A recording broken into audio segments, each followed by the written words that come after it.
មួយគ្រាដំបូងនៃអាណាចក្រភ្នំបញ្ហាឈ្មោះស្រុកនៅខាងដើមគ្រិស្តសករាជរដ្ឋដែលសំខាន់ជាងគេនៅអាស៊ីអាគ្នេយ៍គឺអាណាចក្រភ្នំចិនហៅថាហ្វូនិនពាក្យហ្វូនិនចិនបុរាណអានថាបើយូណាមដែលជាពាក្យគ្មានន័យអ្វីឲ្យប្រាដកក្នុងភាសាចិនទេដោយហេតុនេះហើយបានជាអ្នកសិក្សាស្រាវជ្រាវបានព្យាយាមរៀបរកមើលថាតើពាក្យហ្វូនិននេះត្រូវនឹងពាក្យអ្នកស្រុកអាយថាម៉េចមានមិត្តខ្លះចាត់ទុកថាហ្វូណនត្រូវនឹងពាក្យខ្មែរថាភឹងដោយសំអាងថាកុលសម្ព័ន្ធភ្នងដែលរស់នៅលើខ្ពង់រាបសពថ្ងៃស្ថិតនៅក្នុងអំបូរជាមួយខ្មែរហើយម្យ៉ាងទៀតដោយសំអាងថារូបចម្លាក់នៅលើជញ្ជាំងប្រាសាទបុរាណខ្មែរបានបង្ហាញថាខ្មែរក្នុងសម័យនោះមានសម្លៀកបំពាក់និងទម្លាប់ខ្លះដូចពួកភឹងដែរចំពោះរឿងនេះដែលបើតាមលោកសាស្ត្រាចារ្យ Brumpt បានបញ្ជាក់ថាខ្មែរនិងភឹងពិតជាមានពូជអម្បូរជាមួយគ្នាមែនដោយសំអាងទៅលើលទ្ធផលនៃការសិក្សារបស់លោកទៅលើឈាមក្រហមចំណែកលោក Vicotes លោកយល់ថាហ្វូណនត្រូវនឹងពាក្យខ្មែរបុរាណភ្នំដែលសពថ្ងៃคล้ายជាភ្នំលោកបានបញ្ជាក់ថាស្ដេចនៅសម័យនោះមានឋានន្តរនាមថាស្ដេចភ្នំពាក្យខ្មែរបុរាណថាកូរងភ្នំត្រូវនឹងសំស្ក្រឹតថាវិតភូបាលឬសែរីជនជាតិចិនក៏បានយកឋានន្តរនាមនេះប្រើសម្រាប់ហៅប្រទេសដែលស្ដេចទាំងនោះគ្រប់គ្រងផងដែរ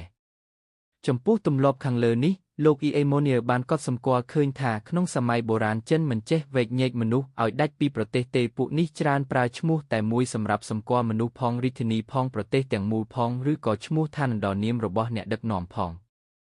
ចំពោះទស្សនៈរបស់លោក Vicotes នេះគួរកត់សម្គាល់ថាឯកសារចិនបាននិយាយច្បាស់ថាអធិរាជអាណាចក្រភ្នំមានឋានន្តរនាមគូលុងគឺក្រុងដែលសព្វថ្ងៃមានន័យថាស្ដេចសោយរាជបើដូច្នេះពាក្យហ្វូនចិនហៅតាមឋានន្តរនាមរបស់អធិរាជអាណាចក្រភ្នំគឺកូរងភ្នំនេះឯងការដែលមានឋានន្តរនាមយ៉ាងនេះគឺប្រហែលមកពីភ្នំជាទីកន្លែងដែលអធិរាជឡើងទៅជួបនឹងព្រះឥសូរឯចិនបាននិយាយថាព្រះអាទិទេពយាងចុះលើភ្នំម៉ូតានជាញឹកញាប់ព្រះអង្គមកទីនោះដើម្បីបញ្ចេញមហិទ្ធិឫទ្ធិរបស់ព្រះអង្គបញ្ហាទីតាំងនៅមុនពេលសង្គ្រាមសកលលោកលើកទី1មានការខ្វែងយោបល់ច្រើនចំពោះទីតាំងរបស់អាណាចក្រភ្នំចំពោះលោកអរមីសិតជឿថាហ្វូណនជាអាណាខេត្តមួយរបស់ចិនហើយស្ថិតនៅត្រង់ប្រទេសតុងកឹងចំណែកលោក Klaproth និង Pathir ថាហ្វូណនត្រូវនឹងដែនដីផ្គាវនឹងប្រទេសភូមាហើយលោក De Quines ថាត្រូវនឹងកោះមួយនៅខាងលិចប្រទេសសៀមរីឯលោក Bolt ថាត្រូវនឹងឆ្នេរសមុទ្រតេណាសេរីមក្រៅពីនេះអ្នកសិក្សាឯទៀតជឿថាហ្វូណននៅត្រង់ប្រទេសខ្មែរឬប្រទេសសៀមដើម្បីឲ្យបានដឹងច្បាស់ពីទីតាំងរបស់ហ្វូណនគួរក៏បីយើងលើកយកឯកសារចិនមកពិនិត្យឲ្យបានហ្មត់ចត់សិនឯកសារទាំងនោះបានផ្ដល់ព័ត៌មានសំខាន់ដូចទៅហ្វូណនមានចម្ងាយ 3000 លីខាងលិចប្រទេសលីនយីហ្វូណនមានចម្ងាយ 7000 លីពីយ៉ែនតុងកឹងហ្វូណនមានទំហំ 3000 លីក្រោយពង្រីកធំដល់ 5000 ឬ 6000 លីហ្វូណនស្ថិតនៅក្នុងឈូងសមុទ្រធំមួយមានទន្លេធំមួយហូរពីខាងលិចឯកសារខ្លះថាពីបហើយចាក់ទៅសមុទ្រប្រសិនបើយើងគិតថា1លីមានប្រវែង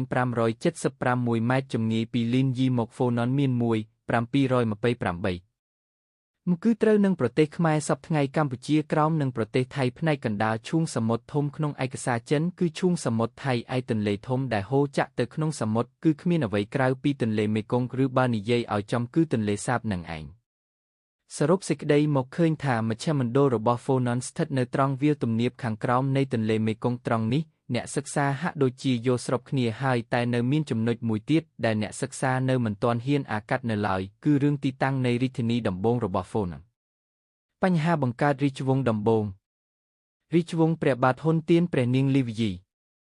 លោកកម្មថៃរាជទូតចិនដែលបានធ្វើដំណើរមកហ្វូណននៅពាក់កណ្ដាល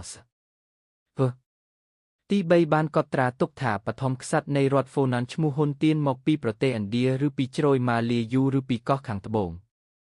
ព្រះបាទហ៊ុនទៀនបានយកសពឃើញទេវតារក្សាខ្លួនប្រគល់ធ្នូទឹកឲ្យហើយបញ្ជាឲ្យឡើងជិះសំពៅធំមួយព្រលឹមឡើងទ្រង់បានទៅកាន់ប្រាសាទតម្កល់ទេវតាហើយបានឃើញធ្នូដូចយកសពមែន